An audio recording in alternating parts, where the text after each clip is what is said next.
I like the testimonies that we've received from some of you, that you have learned that it's not good to take shortcuts. If you do a shortcut with that cross stitch, like instead of putting black, you put green, and then that product will not come like that.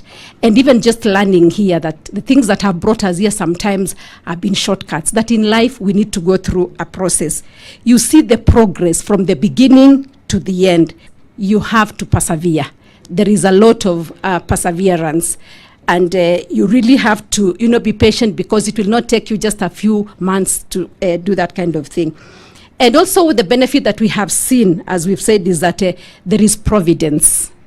The money that you get from cross-stitching has been able to help you, at least help your children. Even if we do this and we don't involve God, it is all in vain. So prayer is very critical.